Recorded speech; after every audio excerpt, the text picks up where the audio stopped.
అప్పుల బాధలు వెంటాడుతున్నాయా? అయితే 6 JVR వారి జాతిరత్నాలు ధరించండి. నమస్తే. వైఎస్ జగన్మోహన్ రెడ్డి గారు అసెంబ్లీకి మళ్ళీ డుమ్మా కొట్టేస్తున్నారు. అసలే ఆయన రాకపోయినా ఆయన పార్టీకి సంబంధించిన ఎమ్మెల్యేలు కూడా రావట్లేదు. ఈయనే రానివ్వట్లేదా? అసలు నెక్స్ట్ భవిష్యత్తులో అయినా అసెంబ్లీకి వచ్చే అవకాశం ఏమైనా కనిపిస్తుందా? దీని గురించి మనం క్లియర్గా మాట్లాడుకుందాం ఈ వీడియోలో. ప్రస్తుతం నాతో పాటు ఉన్నారు తెలుగుదేశం పార్టీ జాతీయ నాయకులు, పులివెందుల ఫైర్ బ్రాండ్ రిషేందర్ రెడ్డి గారు. మాట్లాడదాం. సార్ నమస్కారం. నమస్కారం అండి.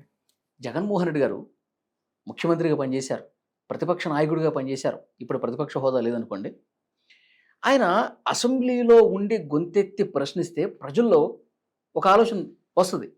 అరే, నిజంగా నేను మైక్ ఇవ్వట్లేదు కాబట్టి నేను రావట్లేదు అని ఒక సాగు చెప్తున్నప్పుడు నిజంగా మైక్ ఇవ్వకపోతే మైక్ కట్ చేస్తే ఆయనకు సానుభూతి వస్తుంది కదా. ఆ రకమైనటువంటి ఆలోచనతో ఆయన అసెంబ్లీకి రావాలి కదా. 60 రోజులు కనుక రాకపోతే ఆయన అర్హత కోల్పోతాడు శాసనసభ్యుడిగా అని చెప్పి ఒక వార్త కూడా వస్తుంది. అయినప్పటికీ ఆయన ఎమ్మెల్యేలు రావట్లేదు. ఎలా చూస్తారు సార్? ఒక టీడీపీ నాయకుడిగా ప్రతిపక్ష హోదా లేనటువంటి వ్యక్తి కనీసం ప్రజల తరఫున 1% మాట్లాడాలని చెప్పి చాలామంది కోరుకుంటారు కదా. ఆయన ఎందుకని రావట్లేదు? మీకేమనిపిస్తోంది? దీన్ని బట్టి మీకేం అర్థమవుతా ఉంది? జగన్మోహన్ రెడ్డికి చట్టసభల మీద గౌరవం ఉండదా, ప్రజాస్వామ్యం మీద గౌరవం ఉండదా? మీరు అన్నారు జగన్మోహన్ రెడ్డి ఎదుగూరి సందింటి జగన్మోహన్ రెడ్డి ముఖ్యమంత్రిగా చేసినాడు, ప్రతిపక్ష నాయకుడిగా చేసినాడు. మీరు మర్చిపోయినారు, అంతకు ముందు పార్లమెంటు సభ్యుడిగా కూడా చేయడం జరిగినది. అంటే ప్రజల చేత ఎన్నుకోబడిన ప్రజానాయకుడికి చట్టసభల మీద, ఆ ప్రజల చేత అంటే చట్టసభలకు పంపించే ఈ ప్రజాస్వామ్యం మీద ఎంత విలువ ఉండదో అర్థమైపోతా ఉన్నది. రెండోది, మీరు చెప్పినారు ప్రజాస్వామ్యంలో చట్టసభల్లో జగన్మోహన్ రెడ్డి ప్రతిపక్షంగా లేకపోయినా సరే, ప్రతిపక్ష హోదా లేకపోయినా సరే, శాసనసభ్యుడిగా తన హక్కులు ఉపయోగించుకొని ప్రజల గొంతుకై మాట్లాడొచ్చు కదా అని.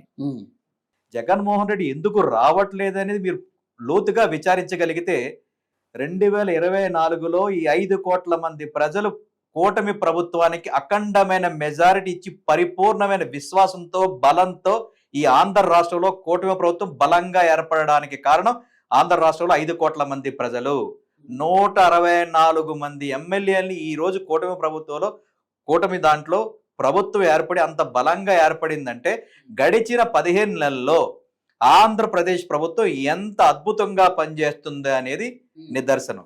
ఇంక జగన్మోహన్ రెడ్డి రాకపోవడానికి సమస్యలు ఉంటేనే కదా నువ్వు వచ్చి చట్టసభలో వచ్చి మాట్లాడడానికి. ఈ రోజు నువ్వు ఎక్కడి నుంచి పుట్టినావు, నీ పార్టీ ఏడు నుంచి పుట్టినది, నీది ఎలా నడుస్తా ఉండదో, నీ మీద ఎన్ని కేసులు ఉన్నాయో తెలిసినది.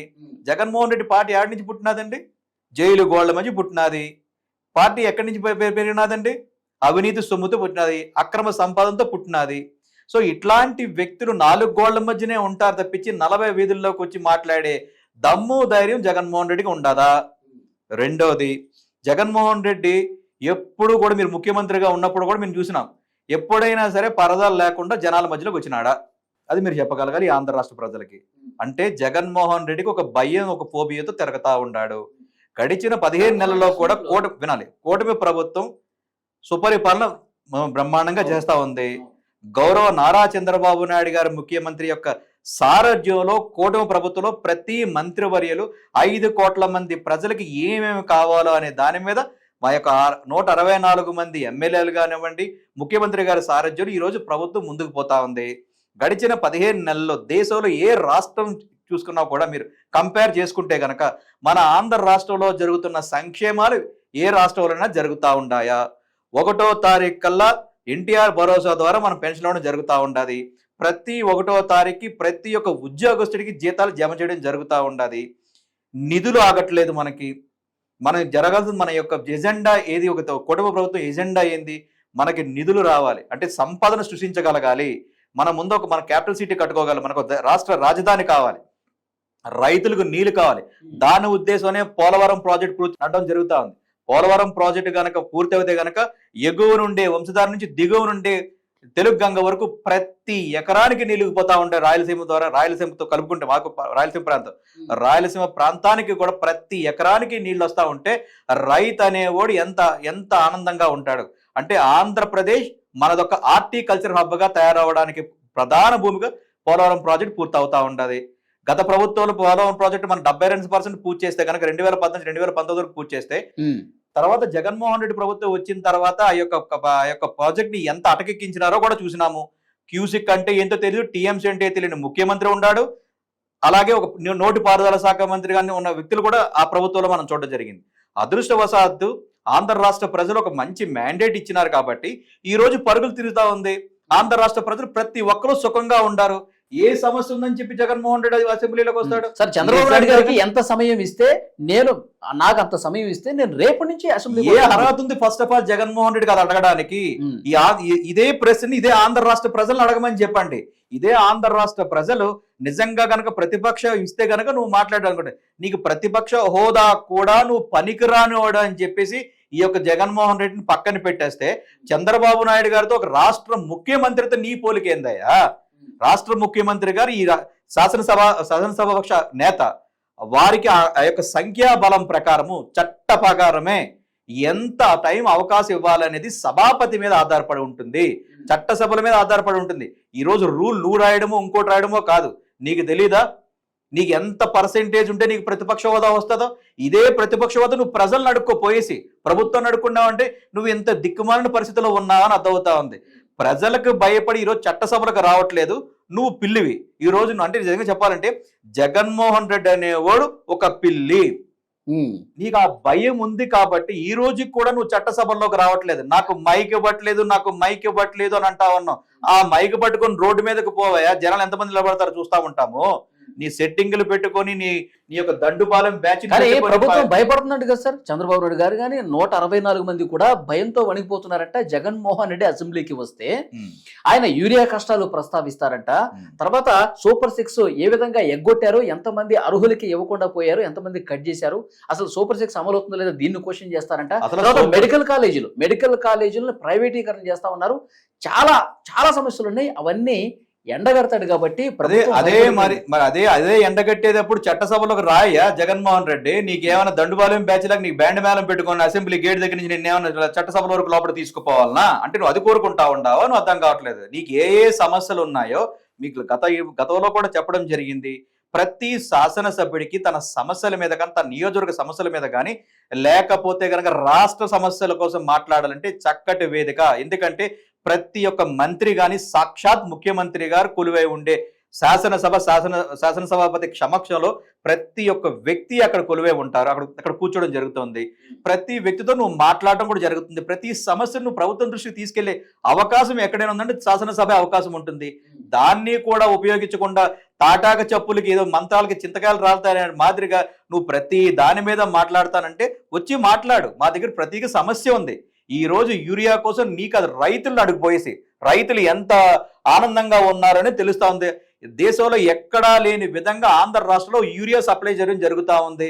అట్లాగే మెడికల్ కాలేజీల కోసం అంటా ఉన్నారు. అసలు మెడికల్ కాలేజీకి ఎన్ని సీట్లు ఉంటాయి నువ్వు చెప్పాయా ముందు? అది దానికి సమాధానం చెప్పి ఆంధ్ర రాష్ట్ర ప్రజలకి నీ హయాంలో ఎన్ని మెడికల్ కాలేజీలు కట్టినావు, ఎన్ని సీట్లు తీసుకొచ్చినావు దానికి సమాధానం చెప్పు.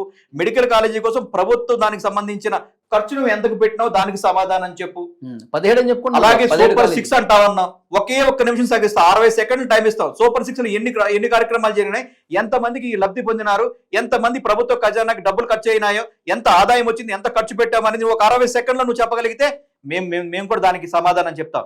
ఇవన్నీ చెప్పకుండా బయట పరదాలు కట్టుకొని తాటాక చెప్పులు చేస్తానంటే నీ ఉడత చెప్పులు ఎవరికి భయపడే పరిస్థితి కూడా లేదు. ఇందాక మీరు అన్నారు జగన్మోహన్ రెడ్డికి 164 మంది భయపడిపోతా ఉంటాడని చెప్పేసి. ముంద నీ ప్యాంట్ తడుచుకో. ఫస్ట్ నీ ప్యాంట్ నీకే తడిచిపోతా ఉంది, మేము భయపెట్టాలనా? ఆంధ్ర రాష్ట్ర ప్రజలు నిన్ను ఎప్పుడో భయపెట్టినారు. ఆ భయంతో ఆంధ్ర రాష్ట్రాన్ని వదిలినాం, ఆఖరికి కడక తెలంగాణ వదిలినాం. ఇప్పుడు పోయి తంతే పోయి నువ్వు కర్ణాటకలో నీ ప్యాలెస్ లో పడిన నువ్వు భయం కోసం నువ్వు మాకు చెప్తా ఉండవు. తాడేపల్లి ప్యాలెస్ వదిలి బయటికి రావు నువ్వు. ఆఖరికి నీ 11 మంది ఎమ్మెల్యేలు నిన్ను చీ కొడతా ఉంటారే. ప్రజల చేత ఎన్నుకోబడిన ప్రజాప్రతినిధులు ప్రజలు కట్టిన శిస్తులతో ఈ రోజు నువ్వు జీతభత్యాలు కానివ్వండి, భోగభాగ్యాలు కానీ, సుఖ సంతోషాలు అనుభవిస్తా ఉంటే ఆ ప్రజల కోసం గొంతే మాట్లాడకుండా ఇంట్లో కూర్చొని నువ్వు హరికథలు చెప్తానంటే, పేదరాశి పెద్దం కథలు చెప్తానంటే 5 కోట్ల మంది ప్రజలు వినే పరిస్థితి కూడా లేదు. ఆంధ్ర రాష్ట్ర ప్రభుత్వం వినే అంతకన్నా పరిస్థితి కూడా లేదు. ఈ రోజు జగన్మోహన్ రెడ్డికి ఉడత చెప్పులు ఎవడు భయపడేదేం లేదు. మా ప్రభుత్వం ప్రజా కుటుంబ ప్రభుత్వం, ప్రజల చేత ఎన్నుకోబడిన ప్రజలు అత్యంత విశ్వాసం ఇచ్చిన ప్రభుత్వం ఇది. ఈ ప్రజా ప్రభుత్వం ప్రజల కోసం నిత్యం పనిచేస్తూ ఉంటాయి. ఈ రోజు గౌరవ ముఖ్యమంత్రి గారు రోజుకి 20 గంటలు పనిచేస్తా ఉన్నారంటే దేశంలో ఏ ముఖ్యమంత్రి గారు పనిచేస్తా ఉంటారు? ఇదే ప్రజల కోసం పనిచేస్తా ఉన్నాం కదా. ఏ సంక్షేమ పథకాన్ని ఆగి ఉందా? అభివృద్ధి కార్యక్రమాలు శరవేగంగా జరుగుతున్నాయా లేదా? పోలవరం ప్రాజెక్ట్ తీసుకొనివ్వండి, అమరావతి రాజధాని కానీ తీసుకొనివ్వండి, అలాగే ఇక్కడ పరిశ్రమలు రావడం కానివ్వండి, ఉపాధి అవకాశాలు కానివ్వండి, ఐటీని డెవలప్మెంట్ చేయడం కానివ్వండి, డిఎస్సిని పూర్తి చేయడం కానివ్వండి, ఇన్ని కార్యక్రమాలు చేస్తూ ప్రజలకి ఉచితంగా కూడా సంక్షేమ పథకాలు ఇస్తున్నామంటే అంటే ఇది కష్టపడకుండానే జరుగుతా ఉందా? దీనికి జగన్మోహన్ రెడ్డికి సమాధానం చెప్పండి. ఇవన్నీ తెలుసు కాబట్టే ప్రజల చేత చీ కొట్టించుకుంటున్నాడు కాబట్టే నాకు మాట్లాడడానికి ఏమీ లేదని చెప్పి ఏడుపు తిరిగి మా యొక్క ప్రభుత్వం మీద పడి నాకు చంద్రబాబు నాయుడు గారు ఎంత మాట్లాడితే అంత ఇస్తానని చెప్పి అవాకులు చెవాకులు దద్దమ్మ కబుర్లు మారుకొని ఇప్పటికైనా సరే ప్రజాస్వామ్యం మీద గౌరవం పెట్టుకొని ఇప్పటికే కూడా అసెంబ్లీలో జరుగుతూ ఉంది. ఏ రాష్ట్రంలో కూడా ఏ శాసనసభాపతి కూడా ఆహ్వానించకుండా ఈరోజు ఆంధ్ర రాష్ట్రంలో కూటమి ప్రభుత్వం ఈరోజు ఒక శాసనసభ్యుడిని అసెంబ్లీకి రండి, మీ యొక్క హక్కులు వినియోగించుకోండి అని చెప్పి 10 సార్లు మీడియా ద్వారా కానివ్వండి, వాళ్ళకి లేఖల ద్వారా కూడా పంపిస్తా ఉంటే వీళ్ళకి శాసనసభాపతి మీద గౌరవం లేదు, శాసనసభ మీద లేదు, ఈ యొక్క ప్రజాస్వామ్యం మీద లేదంటే పెద్ద 420 మీరు అర్థం చేసుకోగలగాలి. మిగతా 10 మంది ఎమ్మెల్యేలు కూడా ఎందుకు రావట్లేదు? ఆయన మొన్న అన్నాడు నేను వెళ్ళండి అని చెప్పేసి అన్నాను, నేనేం అడుకోవట్లేదే అంటున్నాడు. అదే దానికి జగన్మోహన్ రెడ్డి ఏమంటాడు? ముందుకు తోస్తా ఉంటాడు, వెనక నుంచి చొక్కా పట్టుకొని లాగుతా ఉంటాడు. అలాంటప్పుడు ఇంకేమంటాడు? మిగతా 10 మంది ఏమంటాడు? మా నాయకుడు పోవద్దు అంటున్నాడు అని చెప్పి ఇతను చెప్పా పెట్టకుండా పోయాం అనుకోండి, మళ్ళీ అనకూడదు కానీ ఇంట్లో 4 గోళ్ళు పెట్టుకుని ఏడస్తాడనేది ఒక ఉంది. జగన్మోహన్ రెడ్డి ఏడుపు క్యాండిడేటే. పోతా ఉన్నప్పుడు ఏం చేస్తాడు? డోర్లు వేసుకుని అని ఏడుస్తా ఉంటాడు.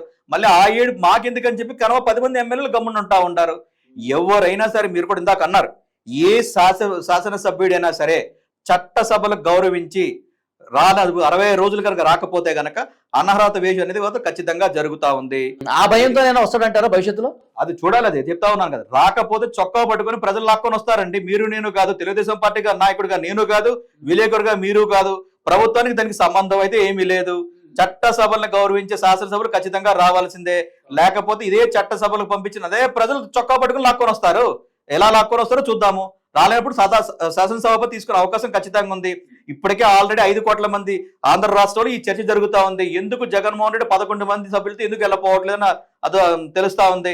శాసన మండలిలో మాత్రం డ్రామాలు ఆడడానికి ఆ దండుబారిన బ్యాచ్ ని పంపిస్తా ఉంటాడు, ఎగువ సభ పంపిస్తాడు, శాసనసభ మాత్రం పంపించడం దిక్కుమాలోడు. అంటే దాన్ని బట్టి మీరు అర్థం చేసుకోగలి ఎంత పిరికి సన్నాసి ఈ రోజు పర్సనల్ అటాక్ ఎందుకు వెళ్తున్నారు? పర్సనల్ అటాక్ ఏమి లేదండి. శాసనసభ్యుడిగా మాజీ ముఖ్యమంత్రి రాష్ట్రాన్ని ఎంత కొల్లగొట్టాడు మీకు తెలుసు. ఆంధ్ర రాష్ట్రాన్ని తీసుకెళ్లి అప్పుల పాలు చేసినాడు, ఆంధ్ర రాష్ట్రాన్ని తీసుకెళ్లి అదోపాలు చేసినాడు, ఆంధ్ర రాష్ట్రం తీసుకెళ్లి గంజాయి రాష్ట్రంగా చేసినాడు, ఆంధ్ర రాష్ట్రం తీసుకెళ్లి డ్రగ్ కేంద్రంగా చేసినాడు, ఆంధ్ర రాష్ట్రం తీసుకెళ్లి. మీ నాయకుడు చంద్రబాబు నాయుడు గారు కూడా చాలా స్పష్టంగా చెప్తున్నారు పర్సనల్ అటాక్. మీరు ఇక్కడ మాకు పర్సనల్ అటాక్స్ ఏమీ లేదు. మా పార్టీ ఎప్పుడు కూడా సిద్ధాంతం క్రమశిక్షణతో ఉంటాము. క్రమశిక్షణ రాజ్యాంగం ఎప్పుడు మాట్లాడలేదు. ఇదే జగన్మోహన్ రెడ్డి మా యొక్క ముఖ్యమంత్రి కానీ ఈ శాసనసభాపక్ష నేతని ఏ విధంగా అన్నాడు మీరు గత రికార్డులు కూడా మీరు తీసుకోవాలి. అంటే ఆయనకు ఒక రూలు మాకొక రూలునా? ఇది కూడా మీరు చెప్పగలగాలి కదా. మరి ఈ రాష్ట్ర ముఖ్యమంత్రి వారిని ఎంత అవహేళనగా మాట్లాడుతారో మీరు ఎప్పుడైనా గమనించారా? ఈ రోజుకి కూడా మేము జగన్మోహన్ రెడ్డి గారని పిలుస్తాము. మరి ఏ రోజైనా సరే ఇదే జగన్మోహన్ రెడ్డి గౌరవ చంద్రబాబు నాయుడు గారిని గౌరవ ముఖ్యమంత్రి గారు ఏ రోజు ముఖ్యమంత్రిగా సంబోధించినాడా లేకపోతే గౌరవాన్ని సంపాదించినారా? మరి అలాంటి వ్యక్తికి మేము మర్యాద ఇవ్వాలనేది మీరే చెప్పండి. దయచేసి మీరే చెప్పగలిగితే మా తప్పుంటే మేము కరెక్ట్ చేసుకుంటాం. మా పార్టీ సిద్ధాంతం అది. మేము ఒక క్రమశిక్షణ గల వ్యక్తితో మేము అండర్లో మేము పనిచేస్తూ ఉంటాం. మా నాయకుడు ఎప్పుడూ కూడా మీడియాలో మాట్లాడుతున్నప్పుడు కానీ బయట మాట్లాడుతున్నప్పుడు కానీ ఎప్పుడూ కూడా విచక్షణ కోల్పోదని చెప్పడం జరిగింది. ఆ విచక్షణతో మేము మాట్లాడుతూ ఉంటాం. కొన్ని సందర్భాల్లో ఈ జగన్మోహన్ రెడ్డి చేసిన వెక్కిలి చేష్టలు కానీ వెక్కిలి మాటలు కానీ మాకు ఖచ్చితంగా ఉక్రోషం తెప్పిస్తూ ఉంటాయి. ఓకే, దానికి మేము మానవులం. మేము దానికి కొన్ని విధాలుగా ఇతను ఎంత ఆపుకున్నా కూడా మమ్మల్ని రెచ్చగొట్టే విధంగా మాట్లాడతానంటే కొన్ని సందర్భాల్లో మేము క్రాస్ అవడం జరుగుతూ ఉంటది. ఇదే మాట మీరు కూడా జగన్మోహన్ రెడ్డి గారికి చెప్పగలగాలి. అయ్యా నువ్వు మాట్లాడుతున్నప్పుడు ఎటువంటి అదే రిఫ్లెక్షన్ ఇస్తారని చెప్పి. సో వారిని బట్టి మా భాష కూడా ఉంటుందని మీరు అర్థం చేసుకోగలగాలి. చూద్దాం సార్, భవిష్యత్తులో అయినా ఆయన అసెంబ్లీకి వస్తాడా, చర్చలో పాల్గొంటాడా లేదో చూద్దాం. పాల్గొనాలని మేము కోరుకుంటా ఉన్నాం. పాల్గొలేకపోతే కనుక ప్రజలు తీసుకొచ్చే పరిస్థితి ఉంటుంది. ప్రజలు ఆల్రెడీ 11 సీట్లకు పెట్టినారు. నెక్స్ట్ టైం ఇదే అసెంబ్లీకి రాకపోతే తీసుకెళ్లి పర్మనెంట్ గా ఇంట్లో పెడతారు. ఆ ఇంట్లో తీసుకెళ్లి జైల్లో కూర్చోబెట్టే పరిస్థితి ఖచ్చితంగా ఉంటా ఉంది. చూద్దాం sir. Thank you very much. నమస్కారం.